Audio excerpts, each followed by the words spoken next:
Assalamualaikum warahmatullahi wabarakatuh. Di sini, Waalaikumsalam Waalaikumsalam warahmatullahi warahmatullahi wabarakatuh. wabarakatuh. di sini kelompok kami akan menjelaskan atau akan mempresentasikan double contact, double absorption. Sebelumnya, di sini saya akan memperkenalkan dengan saya sendiri, yaitu Fatah Mutawakil dengan NIM 225211091. Lalu ada Zaki Akan Prabowo, lalu ada Iqbal Aulia Hakiki, lalu ada Muhammad Reza Alexander. Lalu untuk penjelasan pertama ini akan dijelaskan oleh teman saya Iqbal Aulia Hakiki. Oke, sekarang proses produksi H2SO4 dengan metode DCDA. Yang pertama itu preparation unit atau sulfur heading. Yang kedua itu SO2 generation. Yang ketiga SO2 conversion. Yang keempat itu SO3 absorption.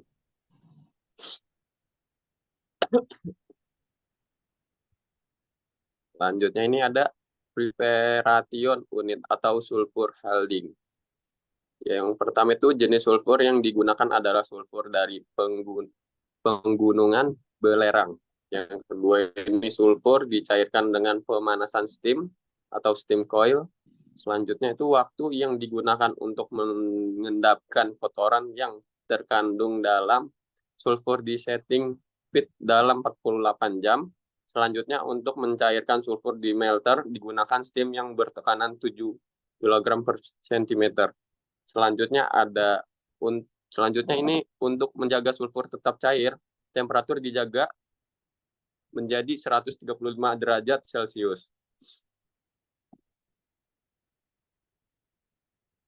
Selanjutnya SO2 generation. Sulfur cair yang bersih di Storex tank dialirkan ke dalam sulfur burner fed speed. Selanjutnya burner fed pump yang mana pompa ini memompa sulfur cair ke sulfur furnace dengan tekanan sekitar 10 kg. Selanjutnya ini ada sulfur cair yang masuk ke sulfur furnace dispraykan melalui sulfur burner dan direaksikan dengan udara kering dari dry tower menjadi gas SO2. Selanjutnya ada gas proses panas yang mengandung SO2 dengan konsentrasi sekitar 10,5%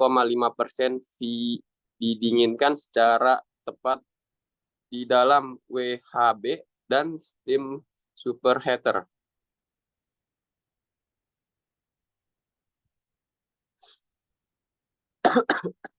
Selanjutnya ini ada SO2 conversion.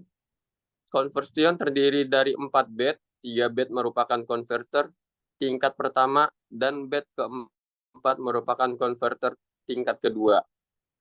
Selanjutnya itu ada gas outlet bed pertama yang mengandung SO3 dengan temperatur 111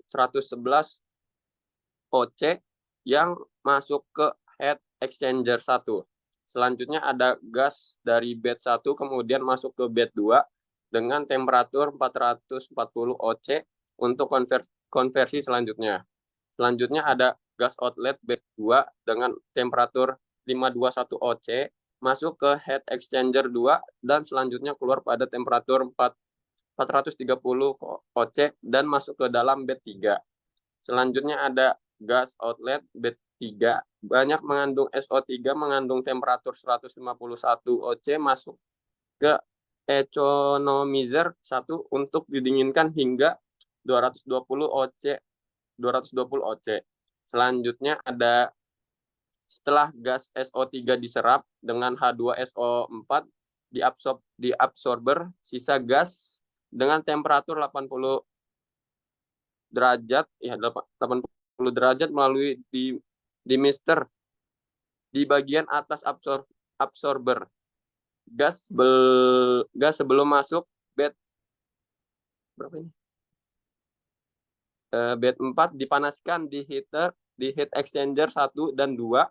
Temperatur gas naik menjadi 420 derajat. Konversi terakhir ini dari double contact terjadi di bed katalis 4. Lalu selanjutnya akan dijelaskan oleh teman saya yaitu Muhammad Iza Alexander.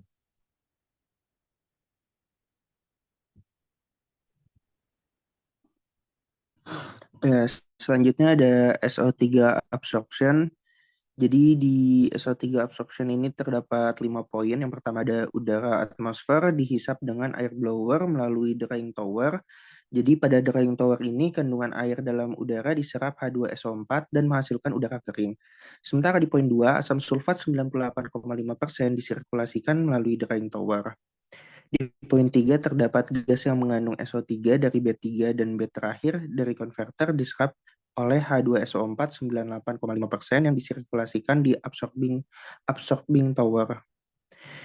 Di poin 4, pengencairan H2SO4 selama penyerapan H2O dari udara di dalam drying tower dan penambahan konsentrasi dari penyerapan SO3 di dalam absorbing tower 1.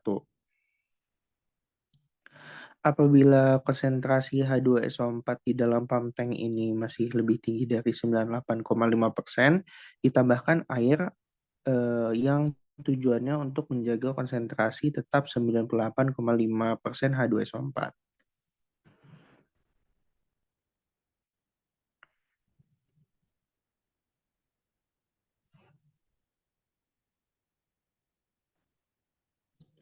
Nah, jadi kesimpulannya itu proses industri asam sulfat dan proses industri natrium hidroksida adalah dua proses yang berbeda dalam industri kimia. Berikut adalah perbedaan utama di antara keduanya. Jadi yang pertama ini perbedaannya dari bahan baku. Dari bahan baku sendiri, perbedaannya proses industri asam sulfat menggunakan bahan baku seperti belerang, air, dan oksigen. Sementara proses industri natrium hidroksida menggunakan bahan baku seperti garam dapur dalam proses elektroslisisnya. Yang kedua, perbedaannya ada produk utama. Untuk proses industri asam sulfat menghasilkan asam sulfat, sementara industri natrium hidroksida menghasilkan natrium hidroksida. Untuk yang ketiga itu ada perbedaan di metode produksi. Untuk proses industri asam sulfat umumnya melibatkan reaksi oksidasi belerang dengan oksigen dan air, diikuti oleh beberapa tahap konversi. Sementara di proses industri natrium hidroksida melibatkan elektrolisis larutan garam dapur dalam sel elektrolisis. Perbedaan yang keempat itu ada di aplikasinya. Untuk asam sulfat itu digunakan sebagai dalam berbagai industri termasuk pembuatan pupuk kimia dan metalurgi. Sementara natrium hidroksida digunakan dalam pembuatan kertas deterjen dan produk kimia lainnya, serta sebagai bahan baku untuk produksi berbagai senyawa kimia. Yang terakhir ada di kondisi proses. Untuk proses industri asam sulfat biasanya dilakukan pada suhu tinggi dengan katalis. Sedangkan proses industri natrium hidroksida melibatkan elektrolisis pada suhu rendah. Meskipun keduanya adalah proses industri kimia yang berbeda, keduanya memiliki peran penting dalam banyak industri dan memainkan peran utama dalam pembuatan berbagai produk kimia.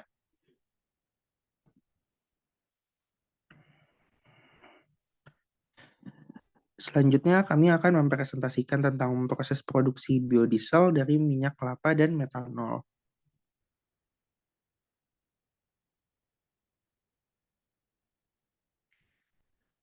Jadi, solusi energi baru terbarukan masa depan. Proses pembuatan biodiesel sendiri dengan menggunakan bahan baku buah kelapa kering atau kopra dilakukan dengan menggunakan proses reaksi esterifikasi dan transesterifikasi serta tahap persiapan bahan baku.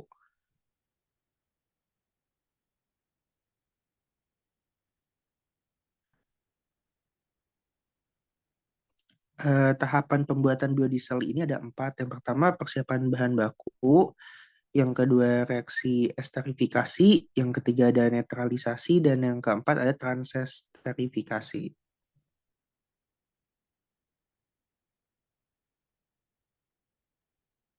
Lalu pada slide selanjutnya akan dijelaskan oleh teman saya yaitu Zaki Arkan Prabowo.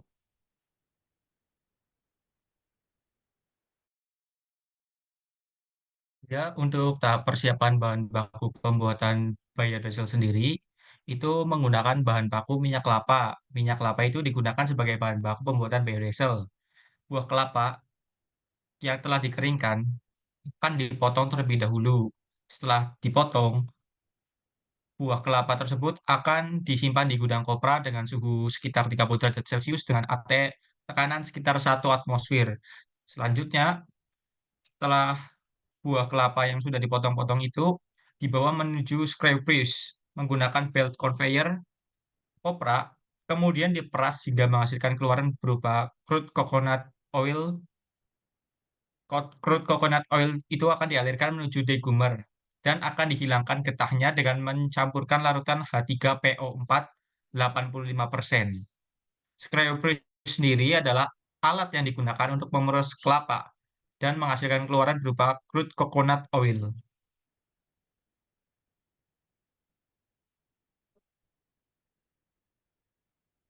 Kemudian pada proses pembuatan biodiesel ada tahap esterifikasi.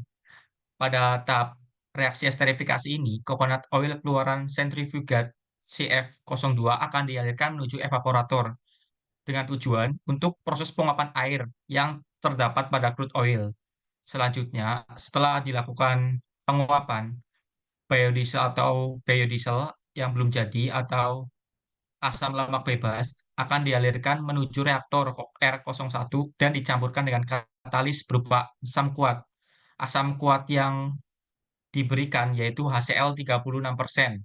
Hal ini digunakan untuk mengurangi kadar asam lemak bebas. Asam lemak kemudian direaksikan di dalam reaktor esterifikasi dengan bantuan larutan CH3OH atau metanol dengan kemurnian 97% pada suhu 60 derajat dan tekanan 1 atmosfer selama 1,5 jam.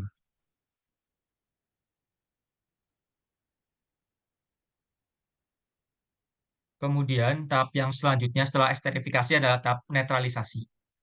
Pada tahap netralisasi, hasil reaksi antara coconut oil yang diberi katalis asam akan dinetralkan pada netralizer dengan mencampurkan larutan basa kuat, yakni natrium hidroksida dengan kemurnian 35%, yang mana hasil reaksi antara HCl dan natrium hidroksida itu akan menghasilkan garam natrium klorida. Lalu, keluaran dari netralizer sendiri itu akan dialirkan menuju dekanter untuk proses pemisahan air, garam, dan sisa metanol dalam crude oil. Dan kemudian akan dilanjutkan dengan evaporator untuk menguapkan sisa kandungan air setelah reaksi tadi yang masih terbawa oleh crude oil. Proses selanjutnya langsung proses selanjutnya bioetanol mentah langsung dialirkan ke reaktor transesterifikasi.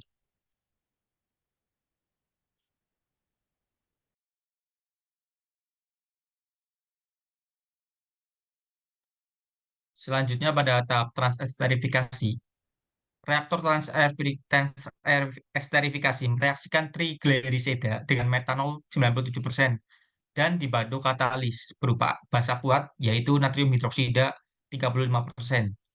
Reaksi tersebut akan menghasilkan metil ester. Kemudian dengan melalui mixer yang nantinya akan dialirkan ke reaktor transesterifikasi. Reaksi transesterifikasi sendiri berlangsung di transesterifikasi di bagian transesterifikasi dan berlangsung selama 60 menit dengan suhu 60 derajat Celcius dan tekanan 1 atmosfer. Selanjutnya, setelah dilakukan proses transesterifikasi, hasil reaktor transesterifikasi ini akan dinetralkan kembali pada netralizer N02 menggunakan HCl 36%. Campuran senyawa biodiesel, metanol, air, dan NaCl akan dipisahkan melalui dekanter, sehingga hasil pemisahan dekanter itu terjadi menjadi dua, yaitu berupa pemisahan bagian atas dan bawah. Keluaran atas itu berupa biodiesel yang sudah jadi, dan keluaran bawah itu berupa sisa-sisa zat campuran seperti air, metanol, dan sisa-sisa zat lain. Kesimpulan pada proses pembuatan biodiesel sendiri, yaitu ditinjau dari sifat bahan baku yang tidak berbahaya dan kondisi operasi yang berada pada suhu dan tekanannya rendah. Maka kesimpulannya, pabrik biodiesel sendiri merupakan pabrik beresiko rendah. Kemudian kesimpulan kedua, biodiesel sendiri itu merupakan energi potensial di masa depan. karena sifatnya yang ramah lingkungan dan dapat mengurangi emisi pada lingkungan. Serta biodiesel sendiri berguna untuk mencapai target energi hijau di Indonesia tahun 2060.